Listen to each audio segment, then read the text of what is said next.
지금부터 내가 해주는 얘기 들어주겠니? 할렐루야. 하나님께서 주신 은혜의 말씀 보시겠습니다.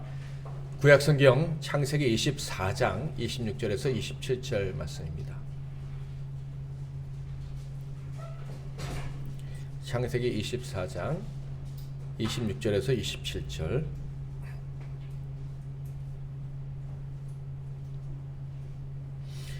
우리 다 같이 한 목소리로 읽도록 하겠습니다. 영상을 참조하실 분들은 참조하십시오. 시작. 이에 그 사람이 머리를 숙여 여호와께 경배하고 이르되 나의 주인 아브라함의 하나님 여호와를 찬송하나이다. 나의 주인에게 주의 사랑과 성실을 그치지 아니하셨사오며 여호와께서 길에서 나를 인도하사 내 주인의 동생 집에 이르게 하셨나이다 하니라. 아멘. 오늘은 종의 감격이라는 제목으로 하나님 말씀을 상고하겠습니다. 며칠 전에 사업을 하는 청년을 만나서 이런저런 이야기를 나누었습니다. 이 청년은 자기 사업에 관해서 저에게 많은 이야기를 하다가 이런 이야기를 들려주었어요. 누가 보더라도 좋은 획기적인 사업 아이템을 선정을 하고 그리고 그 아이템으로 수익을 올리기 위한 모든 조건을 다 갖췄다 할지라도 성공이 보장되는 것은 아니다라는 말을 했어요. 그래서 세상 사람들은요 거기에 하나가 더 필요하다고 생각하는데 바로 운이라는 거예요. 소위 운때가 잘 맞아야 사업에 성공할 수 있다 그렇게 생각한다는 거예요. 믿는 자들에게는 뭐겠죠? 하나님의 은혜라고 하는. 그러니까 사람의 노력 이외에 어떤 초월적인 은혜가 있어야 된다는 거, 그것이 믿는 사람이나 안 믿는 사람이나 사업하는 사람이라면 다 경험하는 것이다 그런 얘기를 하더라고요. 맞습니다. 세상 사람들 역시도 자신들의 노력에 한 가지가 더 있어야 된다는 것을 압니다. 그래서 돼지머리에 절을 하는 기가 막힌 행동을 하기도 하고 출입문 위에 실로 북어를 묶어서 매달아 놓기도 하는 거예요. 그리고 운에 의존하는 게 싫습니다. 자존심 상합니다 하는 사람들은 계산을 많이 하죠. 조사와 계산을 아주 많이 해서 운적인 요소를 최대한 없애려고 최선을 다하는 거예요. 우리 믿는 사람들에게는 돼지머리나 북어 또한 길한 날짜를 잡는 일 따위는 필요하지 않습니다. 세상에서 운이라고 하는 것은 바로 하나님의 섭리, 하나님의 계획이라는 것을 너무나도 잘 알기 때문입니다. 그래서 세상 사람들은 운때가 맞기를 기대하지만 우리 믿는 사람들은 하나님의 은혜를 사모하고 하나님의 은혜로 인도해 주시기를 기다리는 거예요. 물론 계산도 합니다. 세상 사람들이 계산하는 것처럼 계산도 하고 조사도 다 하죠. 그러나 은혜가 떠나면 아무것도 아니라는 것을 알기에 계산도 하나, 가장 중요한 것은 은혜라는 것을 잊지 않습니다. 야고보서 4장 13절 14절에 보면 계산하는 것이 때로는 아주 허무한 것이 될 수 있다는 말씀도 하죠. 들으나 너희 중에 말하기를 오늘이나 내일이나 우리가 어떤 도시에 가서 거기서 1년을 멀며 장사하며 이익을 보리라 하는 자들아, 내일일을 너희가 알지 못하는도다. 너희 생명이 무엇이냐? 너희는 잠깐 보이다가 없어지는 안개니라. 계산이 다 끝나고 거기 가서 이익을 보려고 하지만 네 계산대로 되는 게 아니야 라는 말씀이죠. 하나님의 섭리를 인정하는 사람들은요 하나님이 원하시는 길을 구합니다. 하나님이 반드시 인도해 주실 것을 믿기 때문에 그 길을 보여달라고 하나님께 간절히 기도하는 거예요. 그리고 하나님이 그 길을 보여주시고 그 길을 갈 때 진정한 평안을 얻을 수 있다는 것을 알기에 그 길을 간절히 구하는 것입니다. 이렇게 하나님의 인도하심을 받고 살아갈 수 있다면 어떤 일이 벌어질까요? 당연히 그 사람의 생애에 실패는 없을 것입니다. 심지어 실패 같은 일을 당한다 할지라도 우리 집사님이 아까 잠깐 기도했지만 더 큰 성공을 위한 자양분이 될 뿐입니다. 실패는 없는 거예요. 무엇보다 하나님께 인도를 받으면 내가 하나님의 종이구나, 내가 하나님이 기뻐하시는 인생이구나 하는 사실에 감격하게 됩니다. 저와 여러분은 다 이런 삶을 살 수 있기를 축복합니다. 하나님의 뜻이 있어요. 하나님이 인도해 주신다고요. 그러니까 기다리시고 야 이게 하나님이 인도하시는 것이 맞구나 하면서 기뻐하며 확신하며 나 같은 자에게도 이런 은혜를 주시는구나 하면서 살아갈 수 있기를 축복합니다. 정말로 그렇게 하나님 인도하심을 받고 살아가고 싶으십니까? 그렇다면 깨끗한 그릇이 되어야 돼요. 거룩한 그릇이 되어야 됩니다. 윤선호 목사님이 페이스북에 저도 옛날에 읽은 적이 있는 그 팀 켈러 목사님의 설교라는 책을 읽으신 것 같아요. 그래서 거기 있는 한 대목을 이렇게 따와서 올렸는데 이런 내용입니다. 많은 사람들이 설교를 많이 듣는다. 그런데 설교를 듣기 위해서 깨끗하게 자기를 준비하는 사람은 많지 않다. 그리고 그 설교를 듣고 나서 거룩하게 변화되는 사람은 더더욱 적다. 뭐 이런 글을 올렸더라고요. 맞습니다. 하나님이 우리에게 계속 말씀해 주시는 것은요, 우리로 하여금 하나님의 생각, 하나님의 세계관, 하나님의 사고방식 이런 것들을 잘 알게 하시기 위함이에요. 그래서 하나님의 뜻과 이렇게 맞아가면 하나님이 인도하시는 것을 정말 쉽게 잘 깨달을 수가 있는 거예요. 그러니까 하나님 말씀을 듣고 읽고 묵상하려고 최선을 다하는 것은 너무 중요합니다.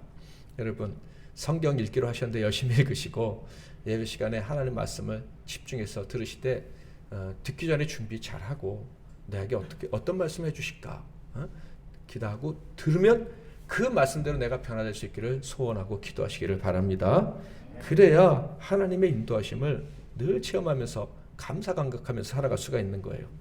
정말로 어떤 사람이 그가 소원했던 대로 하나님이 나를 인도해 주시는구나 하는 것을 깨닫게 된다면요, 가장 큰 기쁨은 하나님은 살아계시구나. 근데 그 살아계신 하나님이 나를 귀하게 보시는구나. 뿐만 아니라 나를 사용하시는구나 하는 생각을 갖게 됩니다. 그래서요, 결론은 예수님 부활하시면 또 이게 평강이 있을지어다 하셨잖아요. 천지 만물을 창조하시고 뭐라고 하셨죠? 안식하라 하셨어요. 그리고 다윗은 뭐라고 고백했습니까? 형통하리로다 이랬잖아요. 정말 하나님의 인도하심을 경험하게 되면 될수록 사람들은요, 야, 내 삶이 형통할 수 있겠구나 라는 확신을 갖게 됩니다. 제 생각에 저는 엄청 형통하게 살아가고 있는 것 같은데 여러분의 삶도 형통한 삶인 줄 믿으시길 바랍니다. 그렇게 돼야 돼요. 내가 삶이 형통함을 느끼면서 내가 정말 아브라함의 계승자구나. 내게 믿음의 조상 아브라함이 맞구나. 내가 이 믿음을 물려받았구나. 나는 참 멋진 삶을 살고 있어. 이런 생각을 하게 될 수밖에 없는 거예요. 오늘 본문에 등장하는 사람은요, 바로 이런 놀라운 경험을 한 사람입니다. 그런데 아브라함이 아니고 이삭도 아니에요. 지금 아브라함 이야기, 이삭 이야기, 야곱의 이야기로 창세가 쭉 흘러가고 있는데 갑자기 오늘 본문에는요, 주인공이 아브라함이나 이삭이 아니라 아브라함의 늙은 종 엘리에셀입니다. 여기서 참고로 한 말씀을 드릴게요. 성경에서 주인공은요, 언제나 하나님이시라는 거 잊으시면 안 됩니다. 아멘. 그 성경을 읽을 때는요, 성부, 성자, 성령 하나님 어떻게 하시는가 여기다 초점을 맞춰야 돼요. 드라마나 영화를 보는데 주인공에 관심을 두지 않고 조연들, 엑스트라에만 관심 두면요, 결국 이 내용이 뭔지 알 수가 없어요. 성경도 마찬가지입니다. 언제나 주인공 하나님이시라는 거 여기다 집중하고 보셔야 돼요.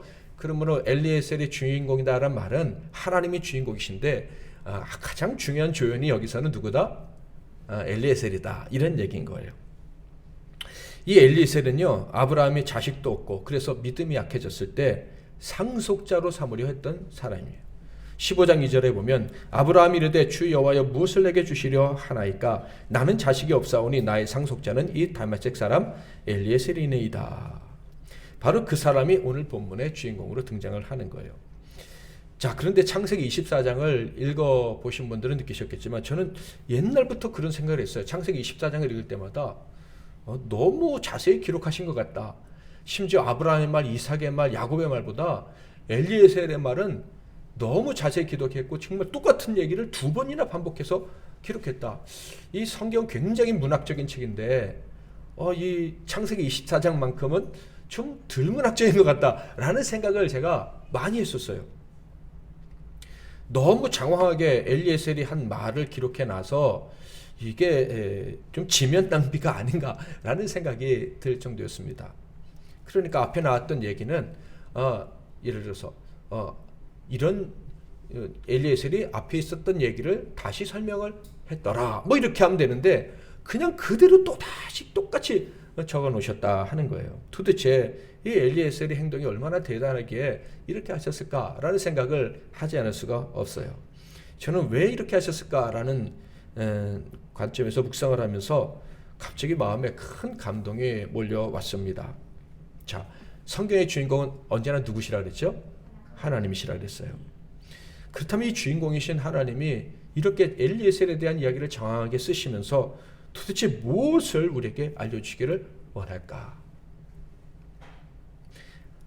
아브라함이 믿음의 조상이 되고 그래서 그의 삶의 언약이 성취되는 것만큼 중요한 일이 있다는 거예요. 아브라함이 복이 될 것이다 라는 언약을 받았잖아요. 그런데 그 아브라함이 복이 될 것이다 라는 것이 아브라함과 이삭뿐만 아니라 아브라함 주변에 있는 신실한 사람들에게도 바로 즉각적으로 이루어지는 것이다. 그러므로 엘리에셀도 아브라함의 주신 언약 때문에 엄청난 복을 받았다. 그것을 강조하시려고, 아브라함 때문에 엘리에셀도 너무너무 귀한 사람이다, 이것을 강조하시려고 그렇게 하신 것 같다라는 생각을 하게 되는데요. 엘리에셀의 하는 말과 행동을 보면 정말 이 생각이 맞는 것 같습니다. 그러면서 이런 생각까지 드는 거예요. 맞구나.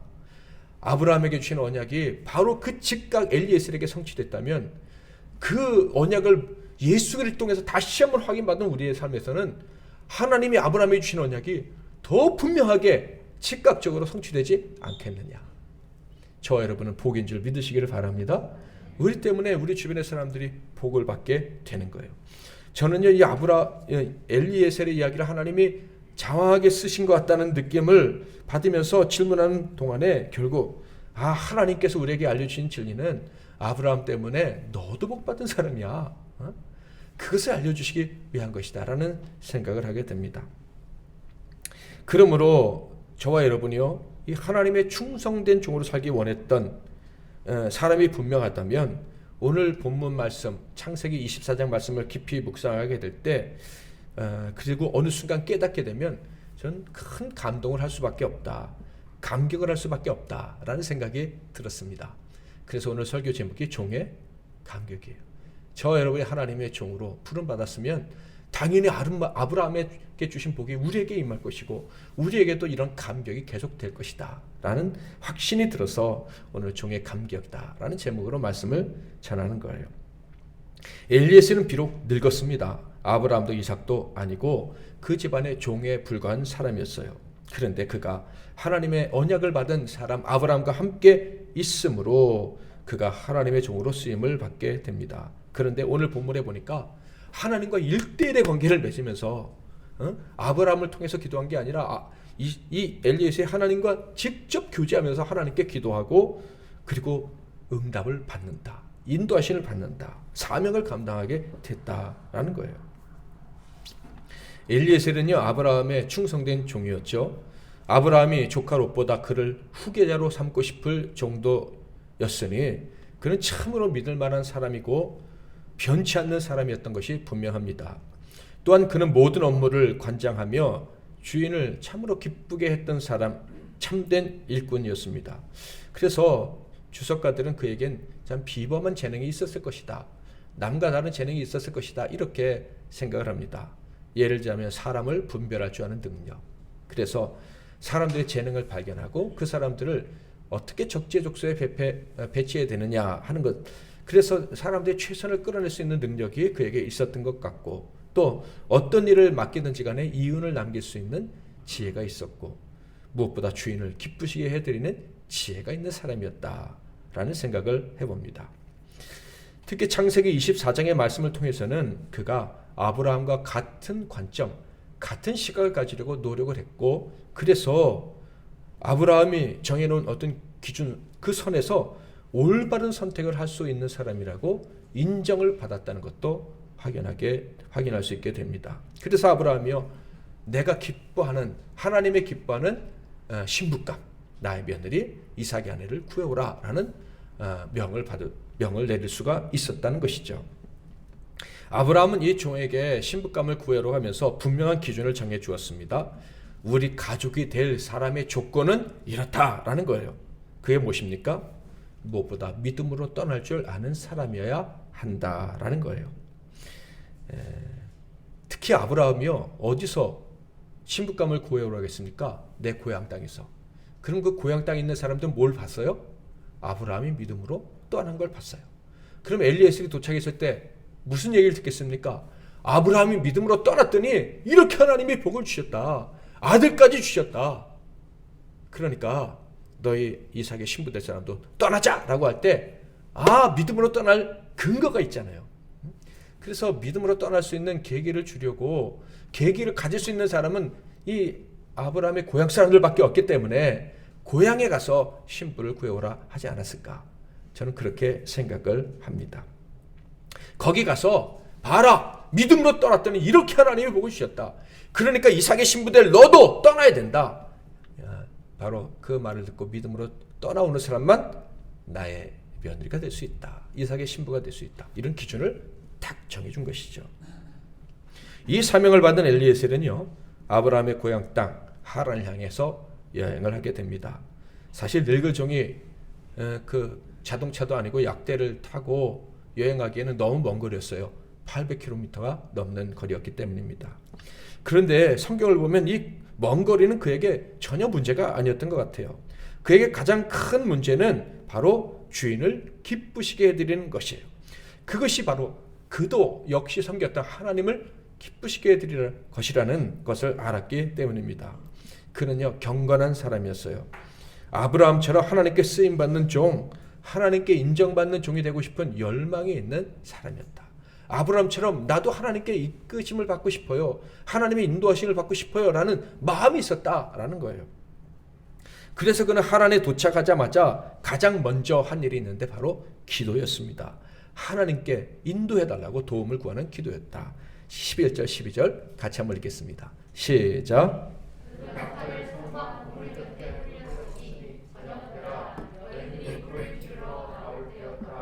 그가 이르되 우리 주인 아브라함의 하나님 여호와여, 원하건대 오늘 나에게 순조롭게 만나게 하사 내 주인 아브라함에게 은혜를 베푸시옵소서. 아멘.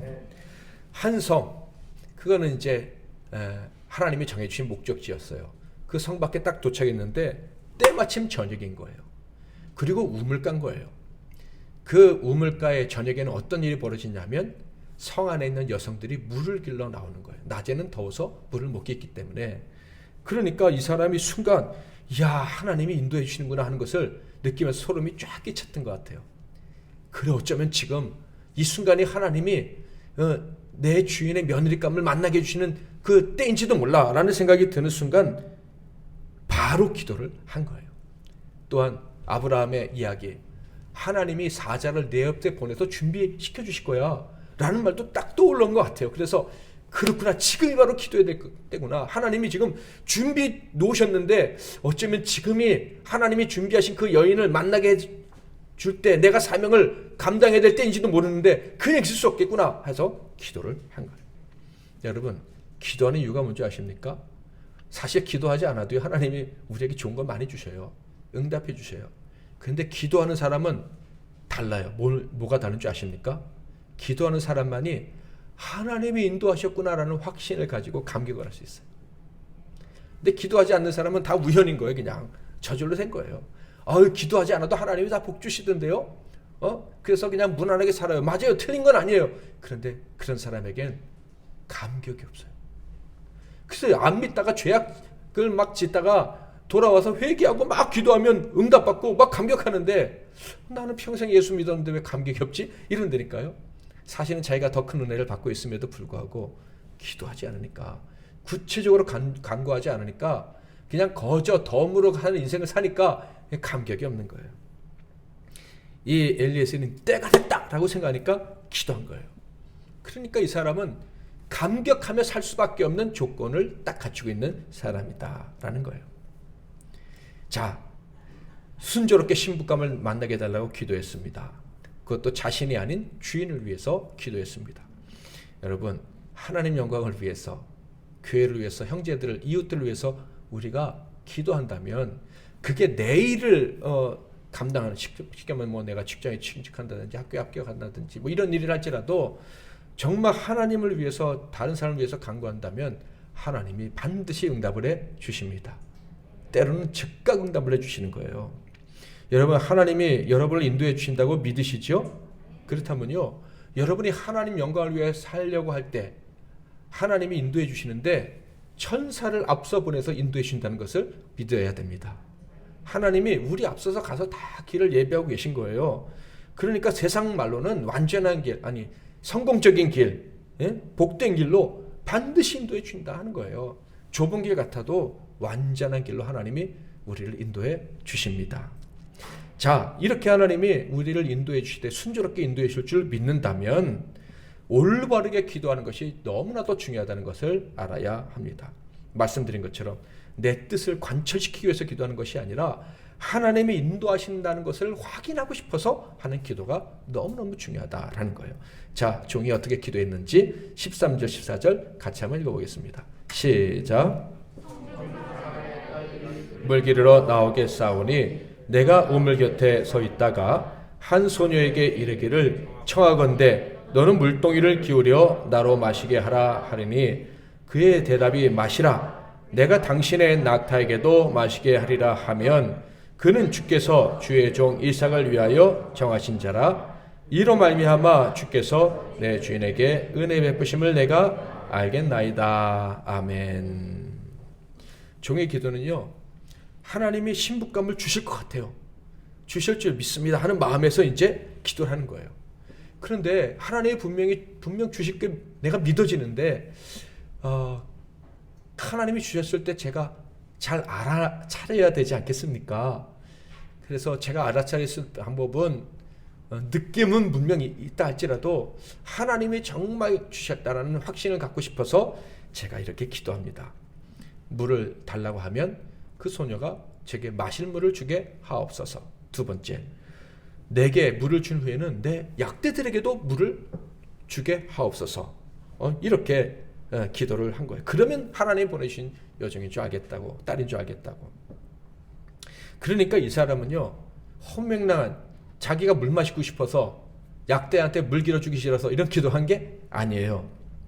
그러니까 이삭의 신부감에 대한 기준이 굉장히 높다는 것을 알고 있어요. 뭡니까? 이삭의 신부는 복이 되어야 되는 거예요. 다른 사람에게. 그렇죠? 그러면 이 목마른 이 나그네를 위해서도 복이 되는 사람이 되어야 된다.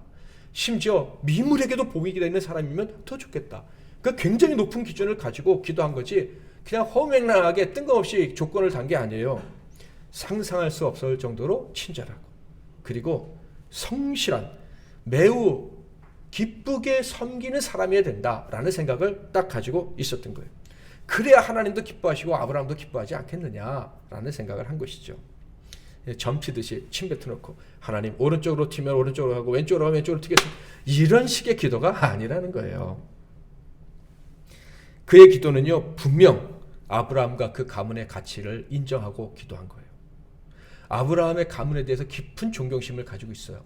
아브라함의 인격, 이삭의 인격에 대해서 그분들이 얼마나 귀한 사람들인지 생각이 있는 거예요. 그래서 이 며느리도 또 아내도 이런 정도 수준의 사람이어야 된다. 나름대로 늘 생각하고 있었기 때문에 이렇게 기도할 수 있었고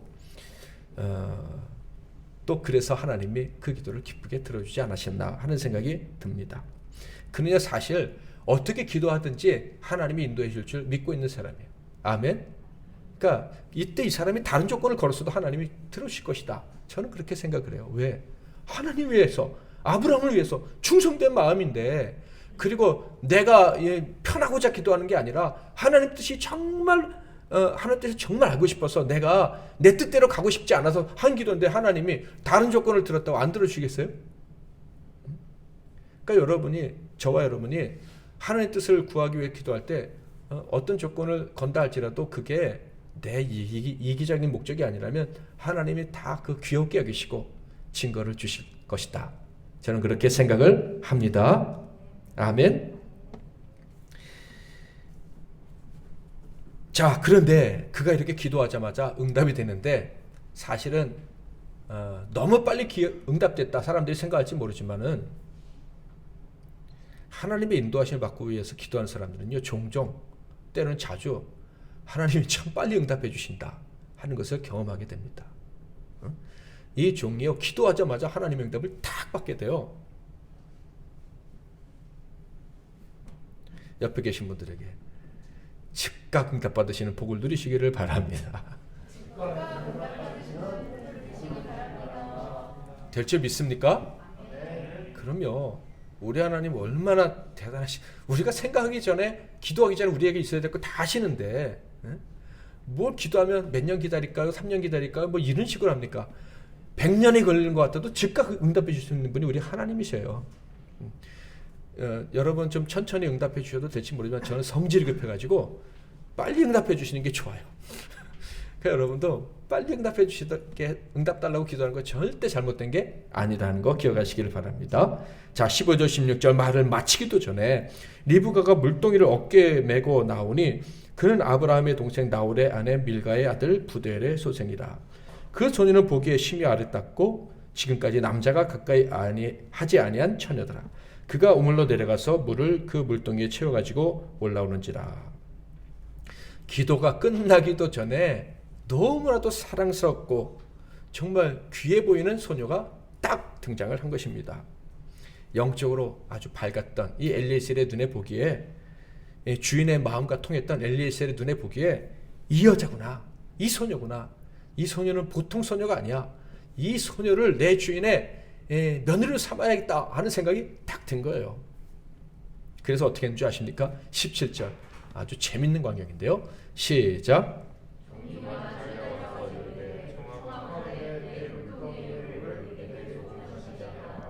여러분이 이 소녀 리브가 있다면 기분이 어땠을 것 같습니까?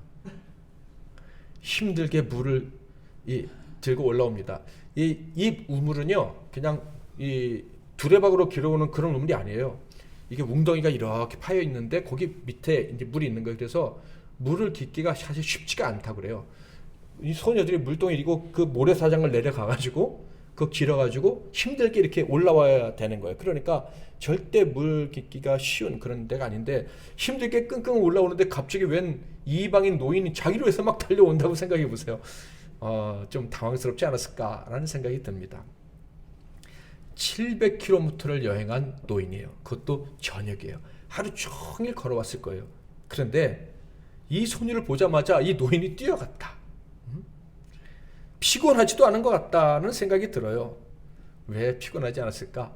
사명에 집중하니까. 하나님의 인도하심을 간절히 바라고 자기 주인을 기쁘시게 드리라는 마음이 너무 충만하니까 이 소녀를 보는 순간 자기의 늙은 노고를 이끌고 뛰어야 된다 이런 생각은 없었어요. 심장마비 걸려서 죽으면 어떨까 뭐 이런 생각은 전혀 없었다. 성경을 보면요, 이 마주 달려가서 이렇게 돼 있는데 이게 원어의 의미는 어떤 뉘앙스냐면 허겁지겁 달려갔다 이런 뜻이에요. 허겁지겁. 그러니까 너무나도 목마른 사람이 오아시스를 보면 막 넘어져서 기어가면서 막 이렇게 물을 마시지 않습니까? 그 소녀를 보자마자 막 허겁지겁 달려갔다는 거예요. 우리 신랑 신부가 되어야 되는 청년들에게 정말 배우자가 이렇게 허겁지겁 달려오는 일이 있기를 축복합니다. 좀 무섭긴 하겠네. 정말 하나님이 준비시켰구나라는 확신에 막 달려간 거예요. 그러니까 이 사람은요, 하나님이 주신 기회를 놓치지 않는 사람인 거예요. 기도하고 기회를 주시면 달려가는 사람이다. 저 여러분이 이런 자세를 꼭 가지고 하나님이 주신 기회를 꼭 붙잡으시기를 축복합니다. 반드시 잡아야 돼요. 그리고 잡을 수 있어요. 노인이 달려오자 소녀는 놀랐겠죠. 처음 보는 노인이 이렇게 달려오니. 근데 더 놀라운 말은 다짜고짜 물을 달라는 거예요. 자기가 내려가서 길어서 마시면 되지. 그 먼 길을 달려오려면, 걸어오려면 물통도 다 있을 거 아니에요. 우물이 있는데 달라고 가서 마시면 되지. 물 지금 힘들게 떠갖고 올라오는데 그거 내려서 자기한테 달라고 그러는 거예요. 얼마나 기가 막혔겠어요. 그런데 이 갑작스러운 상황, 기가 막힌 상황의 소녀는요, 일반인은 상상하기도 어려운 친절을 베풉니다. 그 노인 여행객에게 물을 주어 마시게 했을 뿐만 아니라 물을 주고 다시 내려가서는 물을 길어다가 약대들에게도 또 마시는 거예요. 노정이 기도했던 대로 이 소녀가 행동을 하는 거예요.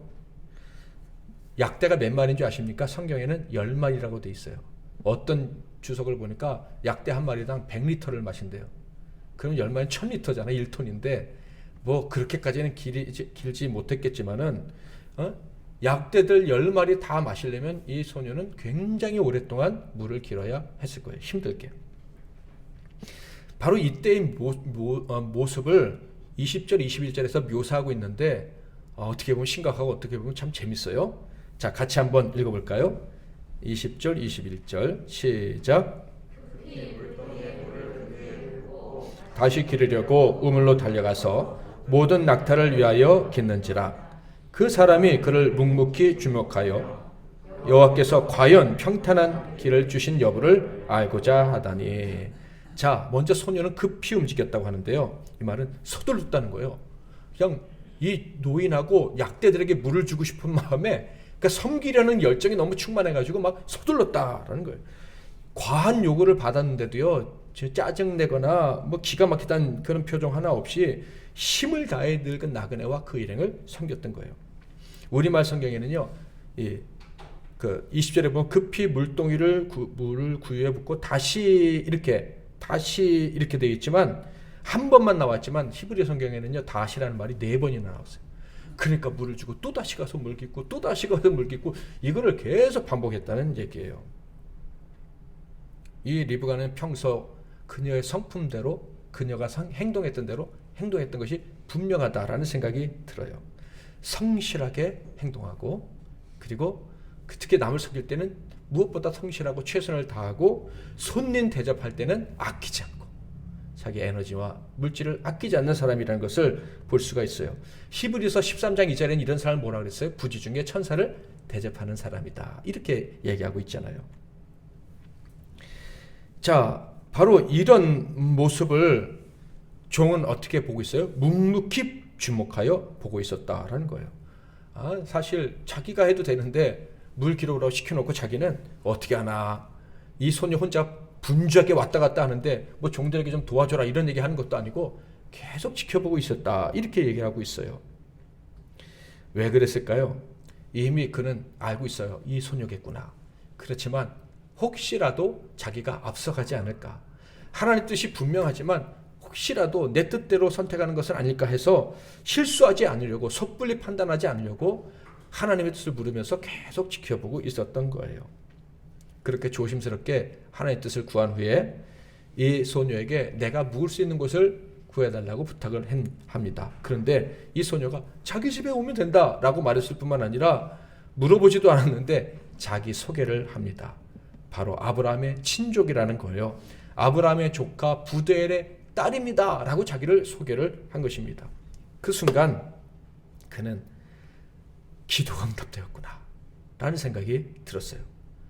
야, 정말 하나님 응답해 주셨구나. 나는 사명을 감당할 수 있겠구나.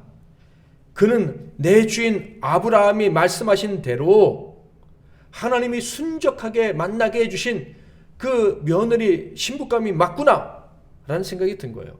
이 확신이 든 순간 그가 한 일이 무엇이겠습니까? 하나님께 또 감사하고 엎드려 경배하는 것이었어요. 26절 27절 같이 읽겠습니다. 시작.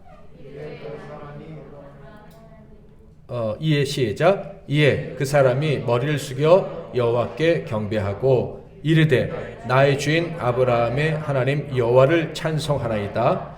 나의 주인에게 주의 사랑과 성실을 그치지 아니하였사오며 여호와께서 길에서 나를 인도하사 내 주인의 동생 집에 이르게 하셨나이다 하니라. 아멘. 이래서 이 소녀에게 선물도 주고 이제 그 소녀의 집에 갑니다. 그러자 그 집에서 환영을 크게 해주는 거예요. 아브라함이 믿음으로 갔는데 정말 성공했구나, 복을 받았구나 라고 하면서 막 환영해주고 음식을 막 차렸습니다. 그리고 식사를 대접하려고 하는데 이 사람이요, 식사를 거부하는 거예요. 내가 온 사명을 먼저 말하기 전에는 식사하지 않겠습니다. 근데 이것은 그때 당시에 그 문화 속에서 결례라고 합니다. 예의가 아니라는 거예요. 대접해주면 먹고 그 다음에 이제 자기 용건을 얘기해야 되는데, 밥을 차렸는데 식거나 치거나 말거나 내 얘기부터 해야겠다라는 거예요. 왜 그랬는지는 다 아시죠? 인간과의 그런 어떤 예의보다 하나님이 주신 사명이 더 중요하다는 것을 이 사람이 분명히 기억하고 있었던 거예요. 말합니다. 나는 이삭의 신부 아브라함의 며느리를 구하라는 명을 받고 온 사람입니다. 그런데 바로 당신의 딸 리브가, 이 소녀가 하나님이 정해주신 배필이라는, 이삭의 배필이라는 확신이 듭니다. 그리고 나서 이 소녀를 설득해서 데려가기 위한 이야기를 하는데 그 말의 내용이 아까 말했던 것처럼 앞에 있었던 이야기를 그대로 다시 하는 거예요. 내가 어디서부터 왔고 기도했는데 어떻게 기도했는데 이 소녀가 기도한 그대로 움직였고 그래서 내가 여기까지 왔다. 그러니까 이렇게까지 하나님이 쓰지 않으셔도 되는데 그렇게 성경에 다 자세히 기록을 해 놓으신 거예요. 저는 여기서 정말 감동을 크게 받았어요. 무엇보다도 이 종이 신나서 얘기하는 모습이 느껴지는 거예요. 이 종이 너무 신나서 하나님이 인도하셨구나, 하나님이 나 같은 자의 기도도 들어주셨구나 라고 신나서 얘기하는 것을 하나님이 기록해주고 싶으셨던 것 같아요. 종이 일어난 일을 다 말하니라 이렇게 하지 않고 종이 신나서 한 이야기를 하나하나 다 적으면서 종의 그 감정을 하나님이 굉장히 존중해 주신다 하는 느낌이 드는 거예요. 그러면서 감동을 느꼈습니다. 그는 오늘 하나님께 기도하고 응답받은 모든 내용을 다 이야기를 합니다. 하나님께서 내 주인의 기도를 들어주시는 것처럼 내 기도도 들어주셨다 이라는 생각이 신나서 지금 얘기를 하는 거예요. 목적은 이 집안 사람들을 설득하기 위한 것이지만 하나님 보실 때는 야, 네가 내 기도에 응답받으니까 너무 기분이 좋구나. 그래, 나는 네가 늘 감격하고 기뻐하며 살기를 원해. 그거 다 기록해라. 성령님 그걸 하나도 빼놓지 말고 그 사람의 한 말을 다 기록하게 하시오. 뭐 이렇게 하셨던 것 같아요. 이 엘리에셀은 하나님께서 자기를 위해서도 정말 인생의 여정 가운데 멋진 작품들을 그것도 섬세하게 만들어 주시는구나 하는 생각을 한 것이 분명합니다. 그래서 감격해서 그의 말을 있었던 일을 그대로 전했고 그리고 그의 말은 설득력이 있어서 그 집안 사람들을 설득할 수가 있었습니다. 여러분, 저 여러분이요, 우리의 이기심이 아니라 우리의 연약함을 합리화시키려고 하는 것이 아니라 오직 하나님만을 기쁘시게 해드리고 그리고 하나님과 주님의 교회에 충성되게 살고 싶어서 하나님께 기도한다면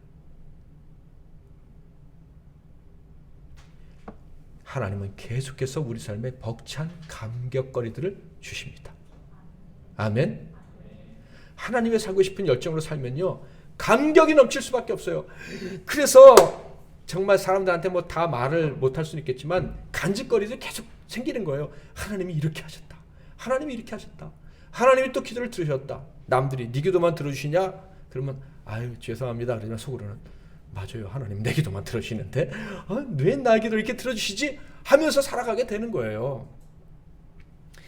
이 사람의 이 감격스러운 말이 끝나자 어떤 일이 벌어집니까? 51절 다 같이 읽겠습니다. 시작. 데리고 가서 여호와의 명령대로 그를 당신의 주인의 아들의 아내가 되게 하라. 당장 허락을 받은 거예요. 그런데 이유가 놀랍지 않습니까? 하나님이 명령하셨으니 우리가 어떻게 거부하겠느냐? 가타부타 말할 수 없다. 하나님이 그렇게 정하셨으면 데려가라. 이 종은 자기가 경험한 걸 얘기했는데 이 리브가의 부모와 그 형제 오빠는 뭐라고 한 거예요?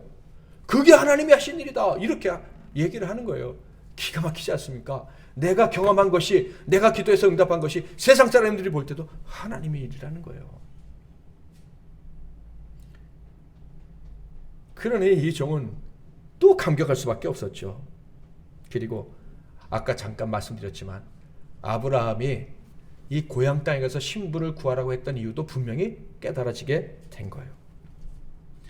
이 사람들에게 믿음이 있었던 거예요. 비록 약했지만 여호와 하나님에 대한 신앙이 조금이나마 있었던 거예요. 그리고 아브라함의 얘기를 들으면서 믿음이 확 생긴 거예요. 그래서 믿음의 여성을, 믿음의 가문의 여성을 자기 주인의 아들의 아내가 되게 할 수 있었다. 그러니 이 종이 더 감격스러운 거예요. 그래서 52절 아브라함의 종이 그들의 말을 듣고 어떻게 해요? 땅에 엎드려 여호와께 절하고 또 하나님께 절한 거예요. 또 감사한 거예요. 자, 그런데 여기서 그의 과제가 다 끝난 것은 아니었죠. 가장 중요한 게 사실 하나 남아 있었습니다. 이 단계를 넘지 못하면 지금까지 하나님이 인도해 주신 것이라고 느껴졌던 모든 것이 다 틀릴 수도 있는 거예요. 가끔 가다 보면요, 이런 사람이 있어요. 지금까지 하나님이 인도해 주셨잖아요. 그런데 중요한 과제가 하나 또 있는 거예요. 이것까지 통과해야 진짜 하나님의 뜻인 거야. 그런데 그게 통과 안 되면 지금까지 온 게 하나님 뜻이 아닐까 봐 그 시험을 거부하는 사람이 있어요. 그러니까 뭐 적절한 예일지는 모르겠지만 제가 아이패드를 산다고 하죠. 제가 이 전자기기 좋아하니까 산다고 해서 기도를 했어요. 그랬더니 돈도 생기고 또 뭐 세일도 하고 막 이런 일이 생기는 거예요. 그런데 아주 중요한 게 있어요. 하나님이 정말 아이패드 사는 것을 기뻐할까? 종이에다 써서 설교하는 거 하나님이 더 좋아하지 않으실까? 라는 생각이 드는 거예요. 사람들도 그렇게 또 얘기를 하는 거예요. 그럼 어떻게 해요? 기도해야죠. 하나님 정말 종이에다 써서 설교하는 걸 하나님 기뻐하십니까? 아이패드로 하는 게 하나님 기뻐하실까요? 물어봐서 하나님이 근데 종이다. 그럼 어떻게 해요? 아이패드 진짜 갖고 싶었는데 못 갔잖아요. 그래서 그 기도를 안 하는 거예요. 아이패드가 살 수 있는 모든 조건이 될 때까지만 딱 기도하고 그 다음에 기도를 안 하는 거예요. 아이패드 사는 게 하나님 뜻이야 하고선 그냥 끝까지 밀어붙이는 거예요. 종종 이런 사람들을 만나게 됩니다. 거기까지가 아닌데 한 단계를 또 넘어가야 되는데 자기 욕심 때문에 그 단계를 못 넘어가는 사람, 그래서 결국은 하나님의 뜻을 이루지 못하는 사람이 있어요. 그 단계를 넘어가기 위해서 뭐가 있어야 돼요? 역시 떠날 수 있는 용기가 있어야 돼요. 내 것이라고 생각했던 거, 다 잡았다고 생각했던 거, 이것이 나에게 가장 큰 기쁨이라고 생각했던 거기서부터 떠날 수 있는 용기가 있어야 되는 거예요. 그런데 이 엘리에서는 용기가 있는 거예요. 지금까지 하나님이 응답해 주신 것이 다 잘못된 것이라고 판결이 난다 할지라도 그래도 나는 마지막 단계를 점검해야 되겠습니다 하는 용기가 있었던 거예요. 그게 뭡니까? 아브라함이 그의 주인이 말씀하셨던 대로 이 소녀가 떠날 수 있는 믿음이 있느냐는 거예요. 아브라함처럼 이 고향 땅을 떠날 수 있는 믿음이 있느냐 없느냐. 아브라함이 얘기를 들었으니까, 믿음으로 떠나면 된다는 얘기 들었으니까 정말 믿음으로 떠날 수 있느냐 없느냐, 그런 소녀냐 아니냐, 이것을 확인해야 되는 거예요. 만약에 이 소녀가 떠나지 않는다면 어떻게 되는 거예요? 그 주인이 말했어요. 그 소녀는 아니다. 떠나오지 않으면 아니야. 내 말이 너와 상관이 없어. 이 종은요, 자기가 생각할 때 정말 확실하거든요. 하나님이 주시는 응답이 확실하거든요. 그럼 가면 되는 거예요. 며칠 있다 머물러 가도 되고 그래도 되는 거예요. 그런데 이 사람은요, 또 한 번 무례를 저지릅니다. 어떤 무례? 54절 시작.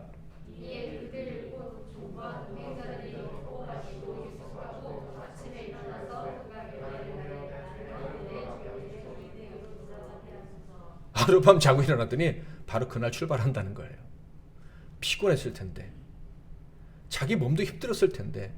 그런데 이 사람은 확인해야 될 게 있었어요. 이 소녀가 믿음으로 떠날 수 있는 사람이냐, 온전히 믿음의 길을 갈 수 있는 사람이냐, 이것을 확인해야 됐어요. 이게 주인의 뜻이었으니까. 이 요구는 가족들 입장에서는요, 기가 막힌 요구죠. 받아들이기 어려운 황당한 것이었습니다. 사랑하는 가족과, 그것도 사랑스러운 딸과 소녀와 하루아침에 이별을 한다? 여러분 상상을 해보세요. 이게 말이 안 되는 얘기잖아요. 근데 엘리에셀이 받은 과제는요, 그런 모든 인간관계를 떠나가지고 이 소녀가 믿음으로 갈 수 있느냐 없느냐, 그것이었기 때문에 정말 무례해 보이는 이 요구를 한 거예요. 자, 그런데 이 소녀 리브가가 어떻게 반응을 합니까? 58절. 리브가를 불러 그에게 이르되 내가 이 사람과 함께 가려느냐? 그가 대답하되 가겠나이다. 이 대답을 듣는 순간 종의 마음은 어떠했을까요? 이 종은요, 지금까지, 그러니까 이 집안의 허락을 받아내기까지 너무 일을 잘했어요. 그렇죠? 근데 이 소녀가 안 간다 그러면 지금까지 한 모든 수고와 하나님 주신 응답이 아무것도 아닌 게 되는 거예요. 근데 하나님 앞에서 또 믿음으로 도전했더니 하나님이 이 소녀의 마음에 감동을 주시고 믿음을 주셔서 순종하겠다는 거예요. 그러니 이 종은 제 생각에 또 감격해서 또 엎드렸을 것 같아요. 이야, 정말 하나님이 인도해 주시는구나. 하나님이 나를 사용해 주시는구나. 나는 지금 하나님이 인도해 주시는 길로 가고 있구나 라는 감격에 겨웠을 것 같습니다. 사랑하는 성도 여러분, 하나님께서 쓰시는 종, 하나님이 인도하시는 형통한 일꾼이다. 이런 경험을 하면서 이런 믿음으로 살아가려면 어떤 일들이 벌어질까요? 바로 마음속에 감격이 계속되는 그런 경험을 하면서 살아가게 됩니다. 왜 날 사랑하나? 왜 나를 사용하시나? 왜 나에게 이런 복을 주시나? 왜 나에게 이런 기회를 주시나? 왜 나 같은 사람이 다른 사람에게 기쁨이 되게 하시고 도움이 되게 하시나? 나는 또 어떻게 이렇게 용기를 낼 수 있었을까? 어떻게 내가 이렇게 도전할 수 있었을까?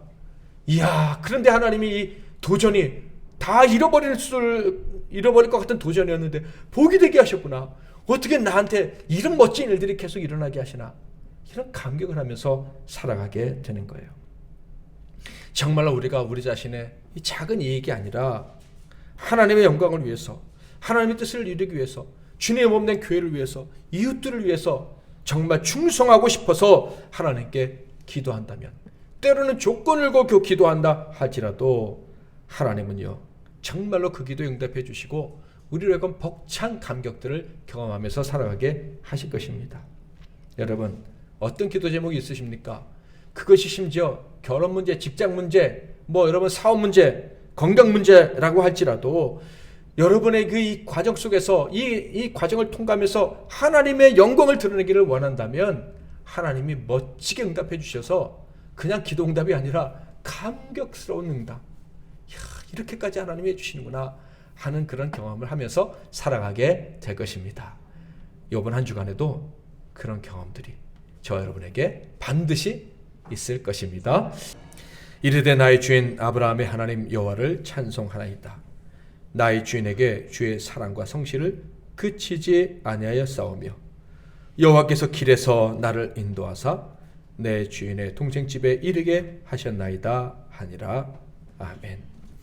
이제는 우리 주 예수 그리스도의 크신 은혜와 우리 하나님 아버지의 극진하신 사랑하심과 성령님의 위로교통 충만 복 주시는 은혜가 이 험한 인생 길에서 하나님의 놀랍고 감격스러운 인도하심을 받고 살아가게 될 이 복된 종들 한 분 한 분 위에, 그들의 가정과 산업과 그분들의 모든 계획과 건강과 가정 위에 이 나라와 이 민족과 세계 열방과 주님이 피로 값주고 다시 우리 MBC 나는 교회 위에 이제로부터 영원토록 함께 하실지어다. 아멘.